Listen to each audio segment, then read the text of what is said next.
मेरे सर पे रख दो बाबा अपने ये दोनों हाथ, देना हो तो दीजिए जन्म जन्म का साथ, देना हो तो दीजिए जन्म जन्म का साथ। जय श्री कृष्णा। बाणासुर की एक अतीव सुंदर कन्या थी जिसका नाम उषा था।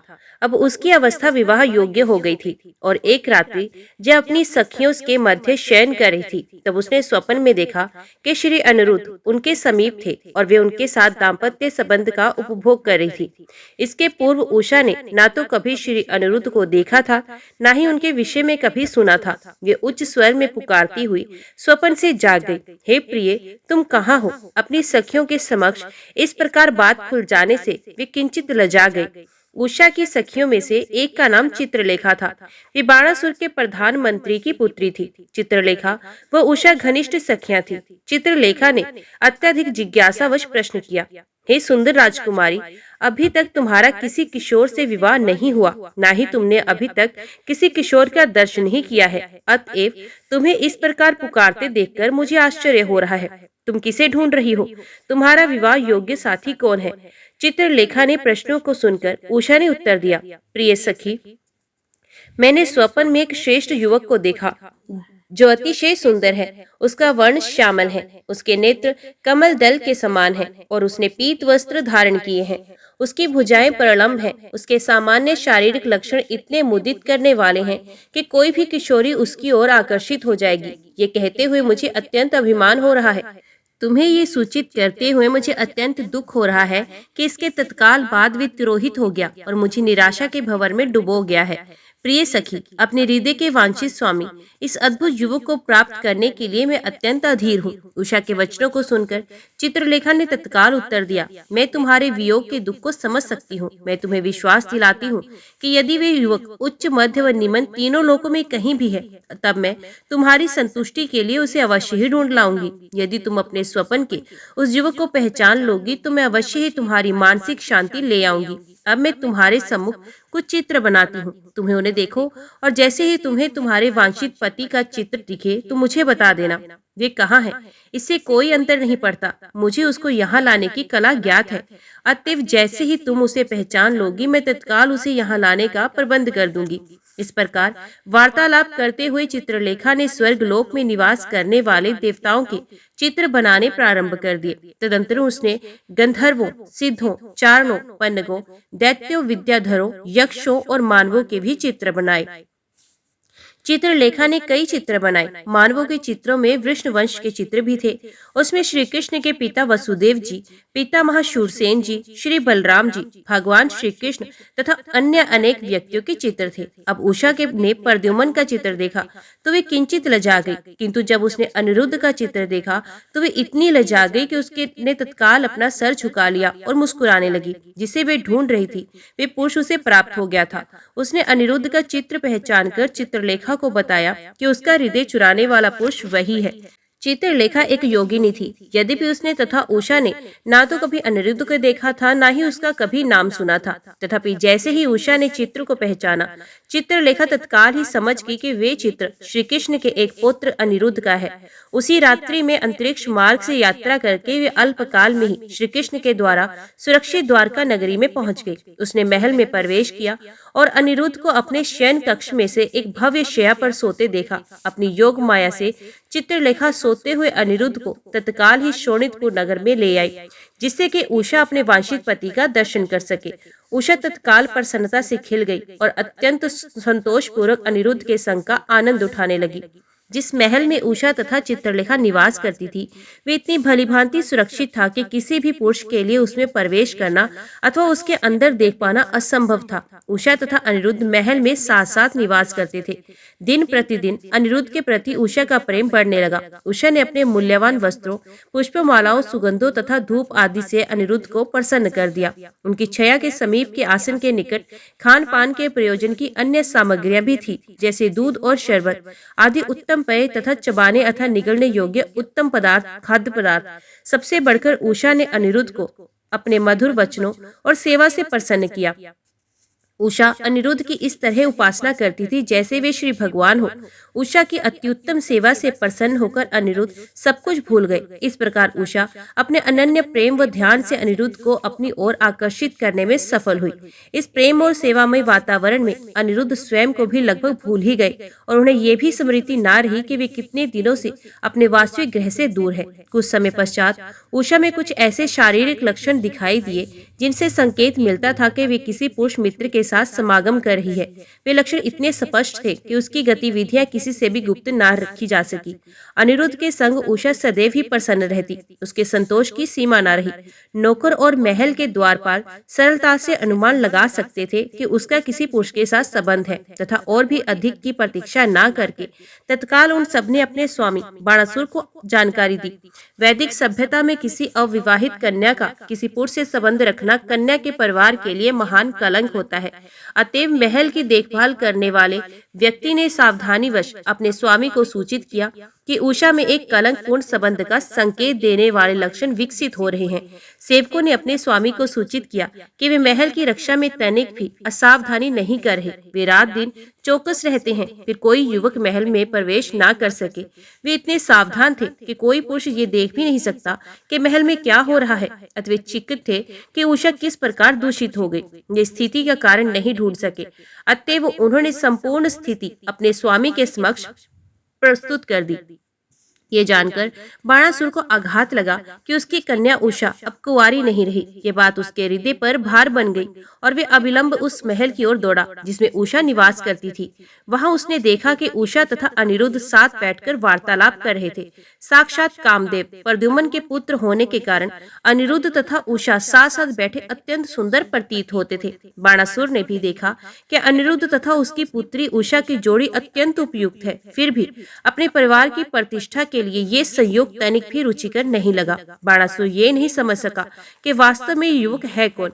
वे ये तथ्य समझ सकता था कि उषा तीनों लोकों में उस युवक से अधिक सुंदर अन्य किसी व्यक्ति का चुनाव नहीं कर सकती थी। अनिरुद्ध का वर्ण श्यामल और प्रभा वर्ण था। उन्होंने पीत वस्त्र धारण किए थे और उनके नयन कमल दल के समान थे। उनकी भुजाएं अतिशय लंबी थी और उनके केश काले और कुंचित थे। उनके प्रकाशवान कुंडलों की प्रकाशित किरणें और उनके अधरों की सुंदर मुस्कान निश्चय ही अत्यंत मोहक थी। फिर भी बाणासुर अत्यंत क्रोधित था। जब बाणासुर ने देखा तब अनिरुद्ध उषा के साथ क्रीड़ा करने में संलग्न था। अनिरुद्ध ने उत्तम वस्त्र धारण किए और उषा ने उसे विभिन्न सुंदर पुष्प मालाएं पहनाई थी।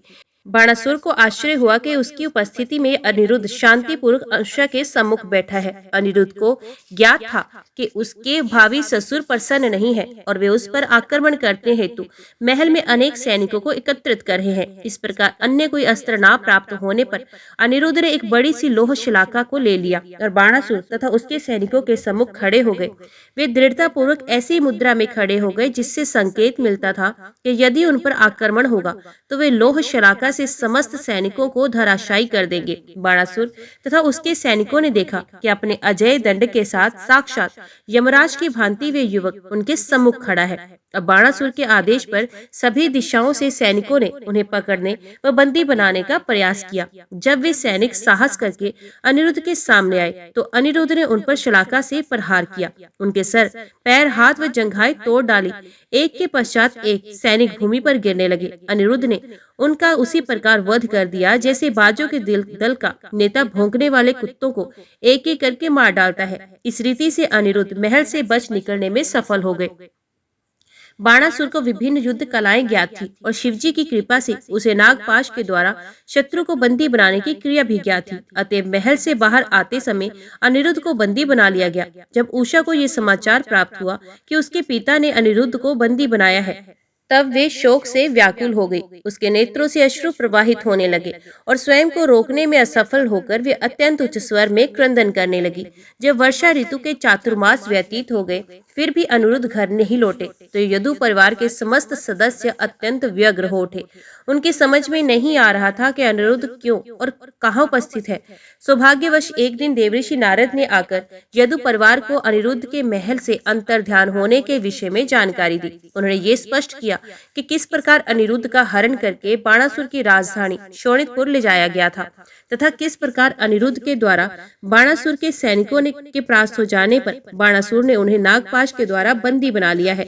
देवऋषि नारद ये समाचार पूर्ण विवरण सहित सुनाया और समस्त कथा उनके सम्मुख प्रकट रूप से कही। तदुपरांत श्री कृष्ण से अत्यंत स्नेह रखने वाले यदुवंश के समस्त सदस्य शोणितपुर नगरी पर आक्रमण करने को तत्पर हो गए। श्री प्रद्युम्न, श्री सात्यक, श्री गद, श्री साम, श्री सारण, श्री नंद, श्री उपनंद, श्री भद्र सहित परिवार के लगभग सभी नेता संयुक्त हो गए और उन्होंने व्यूह रचना करके 18 अक्षौहिणी सेना एकत्रित की। तदंतर वे सब शोणितपुर गए और नगर को चारों ओर से सैनिकों, हाथियों, घोड़ों और रथों से घेर लिया। जब बाणासुर ने सुना कि विभिन्न परकोटों, द्वारों तथा समीस्त उद्यानों को छिन्न भिन्न करते हुए यदुवंश के सैनिक समस्त नगर पर आक्रमण कर रहे हैं, तब अत्यंत क्रुद्ध होकर उसने यदु सैनिकों के समान ही बलशाली अपने सैनिकों को उनका सामना करने का आदेश दिया। शिवजी बाणासुर में इतने कृपालु थे कि अपने शूरवीर पुत्र कार्तिकेय तथा गणपति सहित स्वयं उसकी सेना के सेनापति के रूप में आए। अपने प्रिय बैल नंदीश्वर पर आसीन होकर शिवजी ने भगवान श्री कृष्ण तथा बलराम जी के विरुद्ध युद्ध का नेतृत्व किया। हम कल्पना कर सकते हैं कि वे युद्ध कितना भयंकर रहा होगा, जिसमें एक और अपने वीर पुत्रों सहित शिवजी थे तो दूसरी ओर भगवान श्री कृष्ण तथा उनके ज्येष्ठ भ्राता श्री बलराम जी थे। यह युद्ध इतना भयंकर था कि उसे देखने वाले आश्चर्यचकित रह गए और वे उन्हें रोमांच हो आया। शिवजी श्री कृष्ण से प्रत्यक्ष युद्ध कर रहे थे तथा प्रद्युम्न कार्तिकेय के साथ युद्ध में संलग्न थे। भगवान श्री बलराम बाणासुर के सेनापति कुंभांड के साथ युद्ध में संलग्न थे और कुंभकर्ण कुंभांड की सहायता कर रहा था। श्री कृष्ण के पुत्र सांब बाणासुर के पुत्र के साथ युद्ध में संलग्न थे एवं स्वयं बाणासुर यदुवंश के सेनापति सात्विक के साथ युद्ध में संलग्न था। इस प्रकार ये युद्ध हो रहा था। इस युद्ध का समाचार समस्त ब्रह्मांड में प्रसारित हो गया। ब्रह्मा जी जैसे स्वर्गलोक के देवता, महान ऋषि मुनि, सिद्ध, चारण व गंधर्व सभी भगवान श्री कृष्ण तथा शिव जी एवं उनके सहायकों के मध्य युद्ध देखने को उत्सुक थे। कौतूहल से परिपूर्ण वे सब अपने अपने वायुयानों से युद्धभूमि के ऊपर मंडरा रहे थे। अनेक प्रकार के प्रबल भूत, पिशाच तथा नरक के निवासी जैसे भूत, प्रेत, प्रमथ, पिशाच, गुहाक, डाकिनी, कुष्मांड, वेताल, विनायक और ब्रह्म राक्षस शिवजी की सेवा करते हैं। इस कारण शिवजी को भूतनाथ कहा जाता है। भगवान श्री कृष्ण ने अपने प्रसिद्ध धनुष शारंग धनुष के प्रहार से इन सब भूतों को युद्धभूमि से भगा दिया। तब शिवजी अपने समस्त चुने हुए अस्त्र शस्त्रों से श्री भगवान पर प्रहार करने लगे।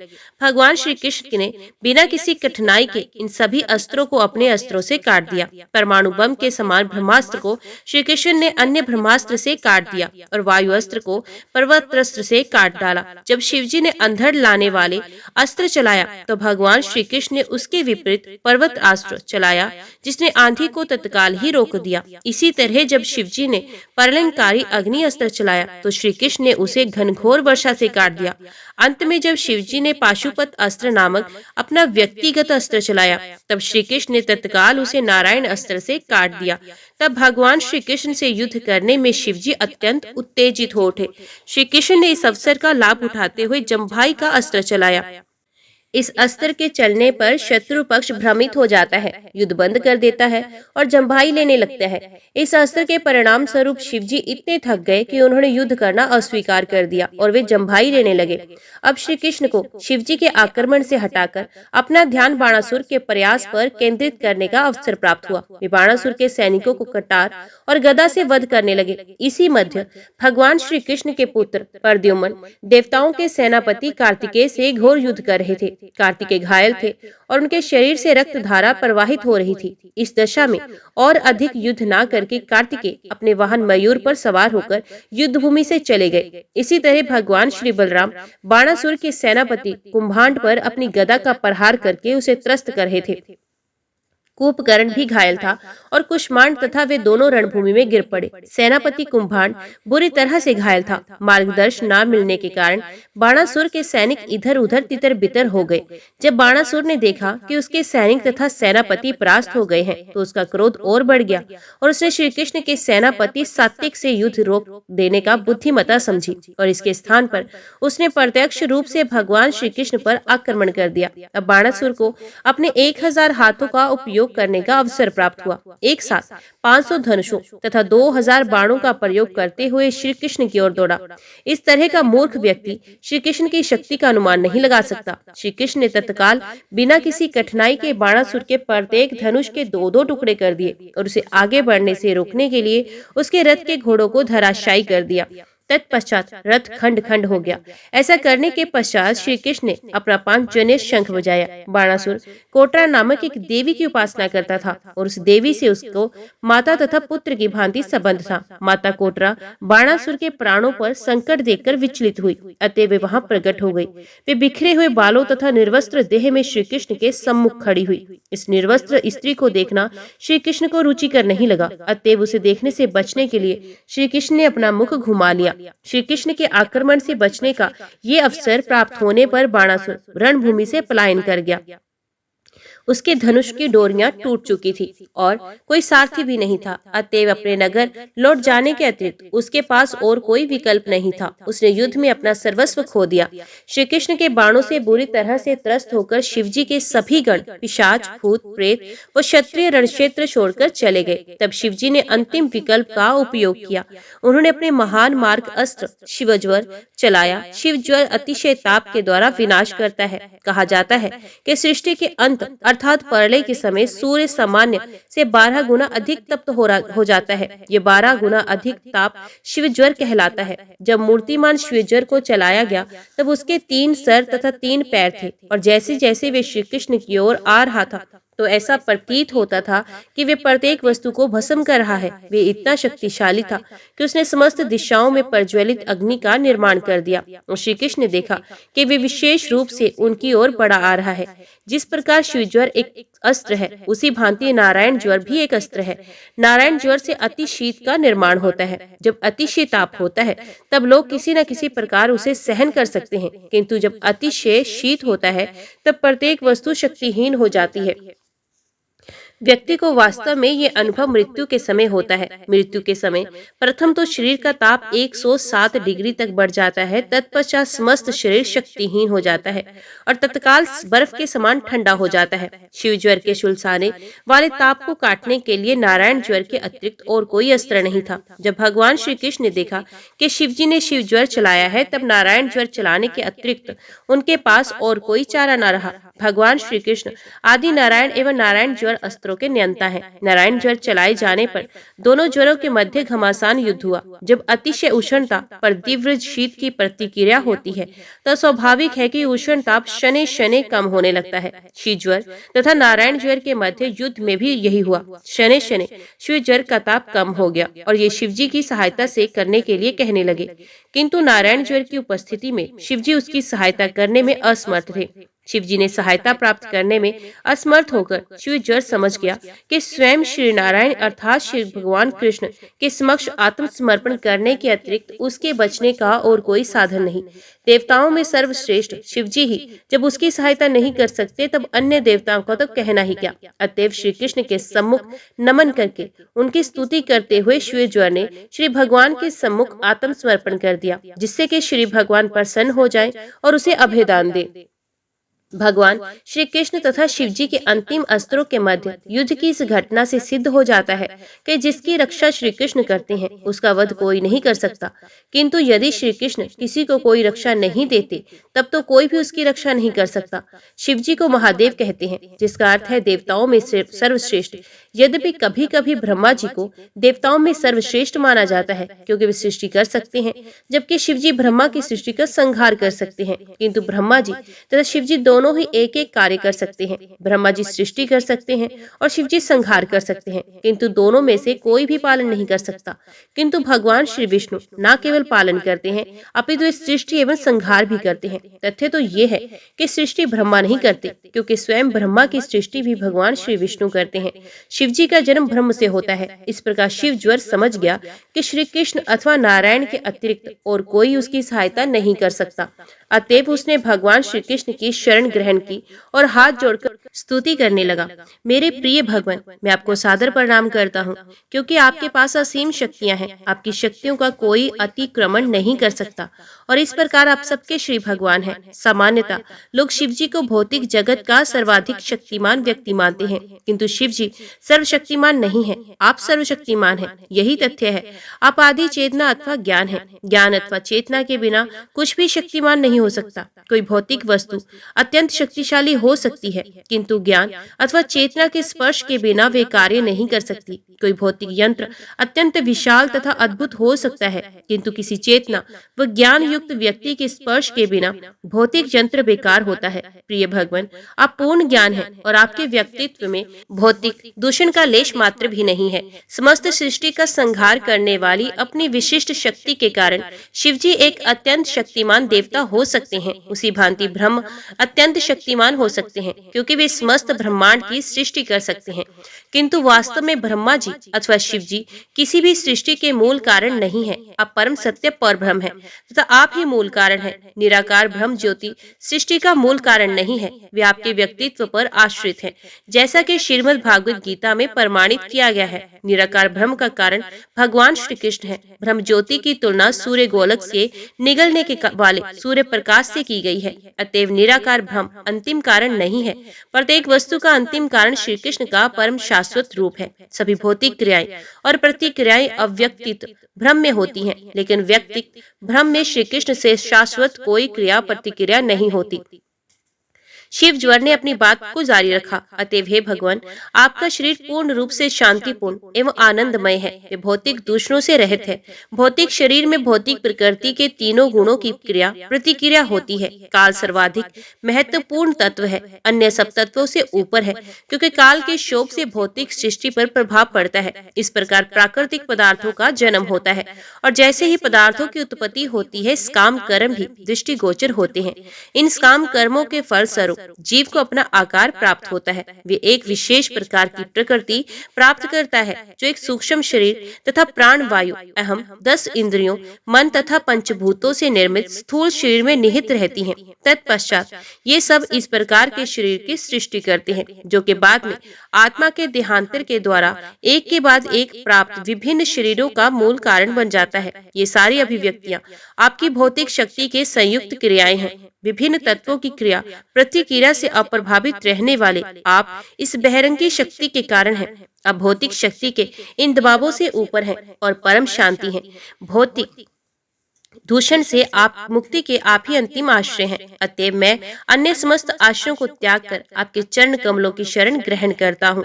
प्रिय भगवान, एक मानव के रूप में अभिनय करने के लिए श्री वसुदेव के पुत्र के रूप में आपका प्रकट होना आपकी पूर्ण स्वतंत्र लीलाओं में से एक है। भक्तों के लाभ तथा नास्तिकों के संहार के हेतु आप अनेक अवतारों में प्रकट होते हैं। श्रीमद् भागवत गीता में आपने वचन दिया है कि जैसे ही प्रगतिशील जीवन प्रणाली में असमंजस्य होता है, वैसे ही आप प्रकट होते हैं। इस वचन को पूर्ण करने के लिए ही आप ऐसे स्वस्थ अवतार होते हैं। जब अनियमित विधानों के कारण अव्यवस्था फैलती है, तब हे भगवान, आप अपनी अंतरंगी शक्ति के द्वारा प्रकट होते हैं। आपका मुख्य कार्य देवताओं तथा आध्यात्मिक रुचि वाले मानवों की रक्षा एवं पालन तथा भौतिक व्यवस्था के स्तर को बनाए रखना है। इस प्रकार की व्यवस्था को बनाए रखने के साथ साथ दुष्टों एवं असुरों की प्रति आपकी हिंसा पूर्ण रूप से उपयुक्त है। आपने अभी कोई पहली बार अवतार नहीं लिया। हमें ये समझना चाहिए कि आपने ऐसा अनेक बार किया है। प्रिय भगवान, मैं ये निवेदन करना चाहता हूँ कि आपके द्वारा छोड़े गए नारायण ज्वर से मुझे समुचित दंड मिल गया है। ये वास्तव में अत्यंत शीतल करने वाला है, किंतु साथ साथ ये हम सबके लिए अत्यंत संकटप्रद एवं असहनीय है। प्रिय भगवान, जब तक व्यक्ति भौतिक इच्छाओं के वशीभूत होकर तथा आपके चरण कमलों के अंतिम आश्रय से अनजान रहते हुए कृष्ण भावना अमृत को भुलाए रहता है, तब तक भौतिक शरीर वाला प्राणी प्रकृति के त्रिताप से पीड़ित रहता है। चूंकि व्यक्ति आपकी शरण ग्रहण नहीं करता, अतएव वे निरंतर कष्ट सहन करता है। शिव ज्वर की स्तुति सुनकर भगवान श्री कृष्ण ने उत्तर दिया, हे त्रिशीषधारी, मैं तुम्हारे कथन से प्रसन्न हुआ। निर्भय रहो, अब तुम्हें नारायण ज्वर से और कष्ट नहीं होगा। अब न केवल तुम नारायण ज्वर के भय से मुक्त हो, अपितु भविष्य में जो व्यक्ति शिव ज्वर तथा नारायण ज्वर के मध्य के इस युद्ध का स्मरण करेगा, वे भी समस्त भय से मुक्त हो जाएगा। श्री भगवान के वचनों को सुनकर शिव ज्वर ने उनके चरण कमलों में सादर प्रणाम किया और वहां से चला गया। इसी मध्य बाणासुर ने किसी प्रकार अपनी दुर्बलताओं पर विजय प्राप्त करके अपनी शक्ति का पुनः संचार किया और युद्ध करने के लिए लौट आया। इस बार बाणासुर अपने सहस्रों हाथों में विभिन्न प्रकार के शस्त्रास्त्र लेकर गरथारूढ़ होकर भगवान श्री कृष्ण के सम्मुख प्रकट हुआ। बाणासुर अत्यंत अशांत था। वे भगवान श्री कृष्ण के शरीर पर अपने विभिन्न अस्त्रों की वर्षा करने लगा। जब भगवान श्री कृष्ण ने बाणासुर के अस्त्रों को अपनी ओर आते देखा तो इस तरह जैसे छलनी में से पानी बाहर आता है, तब उन्होंने अपना तीक्ष्ण धार वाला सुदर्शन चक्र लेकर एक के बाद एक बाणासुर की 1,000 भुजाएं काटनी प्रारंभ कर दी। उन्होंने उसकी भुजाएं उसी प्रकार काट दी जिस प्रकार तेज कैंची से कोई माली पौधे की टहनियों को काटता है। शिवजी ने देखा कि उनके उपस्थिति में भी उनके भक्त बाणासुर की रक्षा नहीं हो सकती है। तब उनको सद्बुद्धि आ गई और वे स्वयं भगवान श्री कृष्ण के सम्मुख आए और ऐसे करके स्तुति करने लगे और उन्हें शांत करने लगे। शिवजी ने कहा, प्रिय भगवान, वैदिक स्तोत्रों के आप उपास्य हैं। आपको ना जानने वाला निराकार ब्रह्म ज्योति को ही सर्वोच्च परम सत्य मानता है। उसे ये ज्ञात नहीं होता कि आप अपने आध्यात्मिक तेज के पीछे अपने नित्य धाम में निवास करते हैं। अतएव हे भगवान, आपको परम ब्रह्म कहा जाता है। श्रीमद् भागवत गीता में आपकी पहचान के लिए परम ब्रह्म शब्द का प्रयोग किया गया है। यद्यपि आप किसी भी भौतिक वस्तु से अप्रभावित हैं और आकाश की भांति सर्वव्यापक हैं, तथापि ऐसे सज्जन पुरुष जिन्होंने अपने हृदय से समस्त भौतिक दूषणों को धो दिया है, आपके दिव्य स्वरूप को पहचान सकते हैं। केवल भक्त ही आपका साक्षात्कार कर सकते हैं और कोई नहीं। आपके परम अस्तित्व से संबंधित निर्वेशवादियों की धारणा के अनुसार आकाश आपकी नाभि के समान है, अग्नि आपका मुख है, जल आपका वीर है, स्वर्ग लोक आपका शीश, समस्त दिशाएं आपके कान, उर्वी लोक आपके चरण कमल, चंद्रमा आपका मन और सूर्य आपका नेत्र है। जहाँ तक मेरा संबंध है, मैं आपके अहं के रूप में कार्य करता हूँ। सागर आपका उदर है, स्वर्गलोक आपका राजा, इंद्र आपकी भुजाएं, वृक्ष व पौधे आपके शरीर के रोम, मेघ आपकी शीश के केश हैं और ब्रह्मा जी आपकी बुद्धि हैं। समस्त महान पूर्व पुरुष जिन्हें प्रजापति के नाम से जाना जाता है, आपके लाक्षणिक प्रतिनिधि हैं। धर्म आपका हृदय है। आपके परम शरीर के निराकार लक्षणों को इस रीति से समझा जा सकता है, किंतु अंततः आप परम पुरुष हैं। आपके परम शरीर का निराकार लक्षण आपकी शक्ति का लघु अंश है। आपकी तुलना आदि अग्नि से की जाती है और यह प्रकाश आपके ताप तथा प्रभा है। शिवजी ने आगे कहा, प्रिय भगवान, यद्यपि आपकी अभिव्यक्ति सार्वभौम रूप से होती है, ब्रह्मांड के विभिन्न अंग आपके शरीर के विभिन्न अंग है, तथापि अपनी अचिंत्य शक्ति के द्वारा आप एक साथ स्थानीय व सार्वभौम दोनों हो सकते हैं। ब्रह्म संहिता में कहा गया है कि यद्यपि आप सदैव अपने निवास स्थान गोलोक वृंदावन में ही रहते हैं, तथापि आप सर्वत्र उपस्थित हैं। जैसा कि श्रीमद् भागवत गीता में कहा गया है कि आप भक्तों की रक्षा करने के लिए प्रकट होते हैं और ये समस्त ब्रह्मांड के लिए सौभाग्य का सूचक है। आपकी कृपा से समस्त देवता ब्रह्मांड के विभिन्न व्यापारों का निर्देशन कर रहे हैं। इस प्रकार सब तो उच्च लोकों का पालन आपके द्वारा होता है और सृष्टि के अंत में आपकी सारी शक्तियों की अभिव्यक्तियां आप ही में ही प्रवेश कर जाती हैं, चाहे वे देवताओं, मानवों अथवा निम्न कोटि के पशुओं के किसी भी रूप में हो। अस्तित्व के विशिष्ट लक्षणों से रहित सृष्टि के समस्त निकटवर्ती अथवा दूरवर्ती कारण आप ही हैं। आप ही विश्राम लेते हैं। अंततः आप में एवं आपके स्तर के अलावा आपके अंतर्गत किसी अन्य वस्तु में भेद करने की कोई संभावना नहीं। आप एक ही साथ इस सृष्टि के कारण तथा अव्यय दोनों हैं। आप परम पूर्ण तथा उद्वय हैं। पदार्थों की अभिव्यक्ति में 3 स्थितियां होती हैं, चेतना की स्थिति, स्वप्न में अर्ध चेतना की स्थिति तथा अचेतन स्थिति, किंतु आप अस्तित्व की इन तीनों भौतिक स्थितियों से ऊपर हैं। अतएव आप एक चतुर्थ आयाम में अवस्थित हैं एवं आपका प्राज्ञ तथा तिरोभाव आपसे परे किसी वस्तु पर निर्भर नहीं। आप सबके परम कारण हैं, किंतु आपका कोई कारण नहीं। हे भगवान, आपकी स्थिति दिव्य है, तथापि आप स्वयं अपना प्राज्ञ व तिरोभाव भाव करते हैं। आप अपने श्रेष्ठ गुणों के प्रदर्शन तथा अपने दिव्य गुणों के विज्ञान पाठ ऐसा करते हैं। अपने व्यक्तिगत प्रकाश के द्वारा आप मत्स्य, कश्यप, वराह, नरसिंह, केशव आदि अपने विभिन्न अवतारों में प्रकट हुए हैं। अपने वियुक्त प्रकाश के द्वारा आप विभिन्न जीवों के रूप में प्रकट होते हैं। अपनी अंतरंगी शक्ति के द्वारा आप भगवान श्री विष्णु के विभिन्न अवतारों के रूप में प्रकट होते हैं तथा अपनी बहिरंगी शक्ति के द्वारा आप पदार्थ जगत के रूप में प्रकट होते हैं।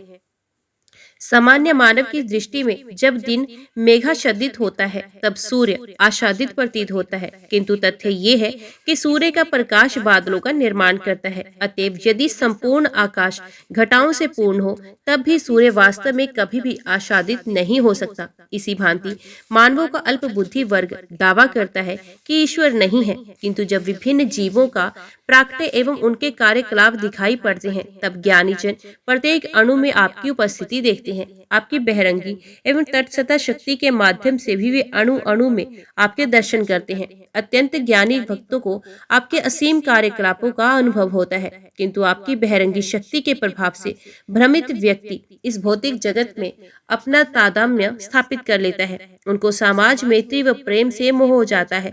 इस प्रकार वे भौतिक जगत के त्रितापों को स्वीकार कर लेते हैं और सुख दुख के द्वैत के भागी होते हैं।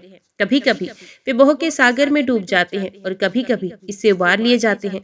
प्रिय भगवान, केवल आपकी दया व कृपा से ही जीव का मानव शरीर प्राप्त हो सकता है और तभी उसे भौतिक जगत की दुखपूर्ण स्थिति से मुक्ति प्राप्त करने का अवसर मिलता है। किंतु यदि मानव शरीर प्राप्त करके कोई व्यक्ति अपनी इंद्रियों को वश में नहीं कर पाता तब वे विषय भोग की लहरों में बह जाता है। इस प्रकार वे आपके चरण कमलों की शरण लेकर आपकी भक्ति सेवा में संलग्न होने से वंचित रह जाता है।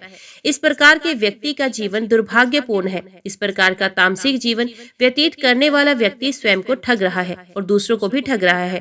अतएव कृष्ण भावना अमृत से रहित मानव समाज ठगों तो ठगे जाने वालों का समाज है। प्रिय भगवान, आप वास्तव में समस्त जीवों के प्रियतम परमात्मा है एवं समस्त वस्तुओं के परम नियंता है। सदैव भ्रम में पड़ा हुआ मानव अंतिम मृत्यु से भयभीत रहता है। केवल विषय भोगों के मोह में पड़ा हुआ व्यक्ति स्वेच्छा से दुखपूर्ण भौतिक जीवन स्वीकार करता है और इस प्रकार इंद्रिय सुख की मृग मरीचिका के पीछे भटकता रहता है। वे वास्तव में सर्वाधिक मूढ़ व्यक्ति है, क्योंकि वे अमृत को त्याग कर विषपान करता है। प्रिय भगवान, ब्रह्मा जी तथा मेरे सहित सभी देवताओं, महान संतों तथा ऋषि मुनियों ने अपने हृदय को भौतिक मोह से विरक्त कर लिया है और आपकी कृपा से हम सब ने संपूर्ण हृदय से आपके चरण कमलों की शरण ग्रहण की है। हम सबने आपको परमेश्वर तथा अपना प्राणपति स्वीकार किया। अतएव हम सबने आपकी शरण ग्रहण की। आप इस सृष्टि के मूल कारण है, आप इसके परम पालक हैं, आप ही इसके परलय के भी कारण हैं। आप सबके प्रति संभाव रखते हैं। आप प्रत्येक जीव के सर्वाधिक शांति प्रिय परम मित्र हैं। आप सबों के आराध्य हैं। प्रिय भगवान, हम सदैव आपके दिव्य प्रेम सेवा में संलग्न रहें, जिससे कि हम इस भौतिक बंधन से मुक्ति प्राप्त कर सके। प्रिय भगवान, अंततः मैं आपसे निवेदन करना चाहता हूँ कि बाणासुर मुझे अत्यंत प्रिय है। उसने मेरी बहुमूल्य सेवा की, अतएव मैं सदैव उसे सुखी देखना चाहता हूँ। उससे प्रसन्न होकर मैंने उसे सुरक्षा का आश्वासन दिया था। मेरी प्रिय भगवान, मेरी आपसे प्रार्थना है कि जिस प्रकार आप उसके पूर्वज राजा प्रहलाद एवं बलि महाराज पर प्रसन्न हुए थे, उसी भांति आप उस पर भी प्रसन्न हो। शिव जी की स्तुति सुनकर भगवान श्री कृष्ण ने भी उन्हें भगवान कहकर संबोधित किया और कहा, प्रिय भगवान शिव, मैं आपके कथनों को स्वीकार करता हूँ तथा बाणासुर के प्रति आपकी इच्छा भी स्वीकार करता हूँ। मुझे ज्ञात है ये बाणासुर बलि महाराज का पुत्र है और मैं उसे नहीं मार सकता, क्योंकि मैंने ऐसा वचन दिया है। मैंने राजा प्रहलाद को वरदान दिया था कि उनके परिवार में जन्म लेने वाले असुरों का मैं कभी वध नहीं करूंगा। अतएव इस बाणासुर का वध ना करके मैंने उसकी मिथ्या अभिमान से वंचित करने के लिए केवल उसकी भुजाएं काट दी हैं। उसके सैनिकों की विशाल संख्या इस धरती का बोझ बन गई थी और उस बोझ को कम करने के लिए मैंने उन सबका वध कर दिया। अब बाणासुर के पास 4 भुजाएं शेष हैं और वे भौतिक दुख सुख से अप्रभावित रहकर अमर रहेगा। मुझे ज्ञात है कि वे अपने प्रमुख भक्तों में से एक है। अतएव अब आप विश्वास रखें कि अब से उसे किसी भी वस्तु से भयभीत होने की कोई आवश्यकता नहीं। जब बाणासुर को इस प्रकार भगवान श्री कृष्ण का आशीर्वाद प्राप्त हुआ, तब उसने श्री भगवान के सम्मुख आकर अपना सर भूमि पर रखकर उन्हें प्रणाम किया।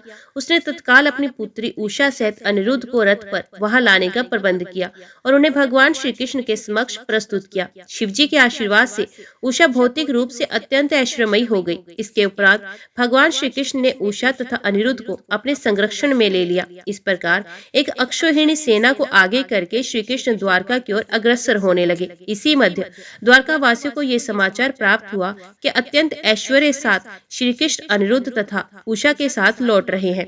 अतएव उन्होंने नगर के कोने कोने को पताकाओं, कागज की रंगीन पट्टियों तथा पुष्प मालाओं से अलंकृत किया। समस्त प्रशस्त मार्गों एवं चौराहों को भली भांति स्वच्छ करके उन पर चंदन मिश्रित जल छिड़क दिया गया। अंततः चारों ओर चंदन की सुगंध व्याप्त थी। अपने बंधु बांधवों सहित द्वारका के समस्त नागरिकों ने अत्यंत हर्षोल्लास के साथ भगवान श्री कृष्ण का स्वागत किया। उस समय श्री भगवान का स्वागत करने के लिए शंख, नगाड़ों एवं तुरही की कोलाहलपूर्ण ध्वनि गूंज उठी। इस रीति से भगवान श्री कृष्ण ने अपनी राजधानी द्वारका में प्रवेश किया। श्री सुखदेव गोस्वामी ने परीक्षित को आश्वासन दिया कि शिवजी तथा भगवान श्री कृष्ण के मध्य युद्ध की ये कथा सामान्य युद्धों की भांति अशुभ है नहीं है। इसके विपरीत यदि कोई व्यक्ति प्रातःकाल भगवान श्री कृष्ण एवं शिवजी के मध्य इस युद्ध की कथा का स्मरण करता है और भगवान श्री कृष्ण की विजय में सुख अनुभव करता है, तो उसे जीवन संग्राम में कहीं भी पराजय नहीं होगी। बाणासुर का श्री कृष्ण से संग्राम तथा बाद में शिवजी की कृपा से उसकी रक्षा की घटना श्रीमद् भागवत गीता के कथन की पुष्टि करती है। श्रीमद् भागवत गीता में कहा गया है कि देवोपासक परमेश्वर श्री कृष्ण की अनुमति के बिना कोई वरदान नहीं प्राप्त कर सकता। इस कथा में हम पाते हैं कि यद्यपि बाणासुर शिवजी का महान भक्त था, किंतु जब श्री कृष्ण के हाथों उसकी मृत्यु होने वाली थी, तब शिवजी उसकी रक्षा करने में समर्थ नहीं हुए, किंतु शिवजी ने श्री कृष्ण से अपने भक्त की रक्षा करने की प्रार्थना की। इस प्रकार श्री भगवान ने उनकी प्रार्थना स्वीकार की। भगवान श्री कृष्ण का यही पद है। इस संबंध में श्रीमद् भागवत गीता में प्रयुक्त शब्द है। इसका अर्थ यह है कि परम भगवान की अनुमति के बिना कोई भी देवता अपने उपासकों को कोई वरदान नहीं दे सकता है। जय श्री कृष्ण। आज की वीडियो में इतना ही। उम्मीद करती हूँ वीडियो आपको पसंद आई होगी। वीडियो पसंद आई हो तो वीडियो को लाइक और चैनल को सब्सक्राइब जरूर कीजिएगा। जय श्री कृष्णा लिखकर कमेंट बॉक्स में अपनी हाजिरी और अपने सुझाव देना ना भूलेगा। तो मिलते हैं अगली कथा अगले अध्याय के साथ। तब तक के लिए देखते व सुनते रहिए। जय मां कंजक, जय माता दी।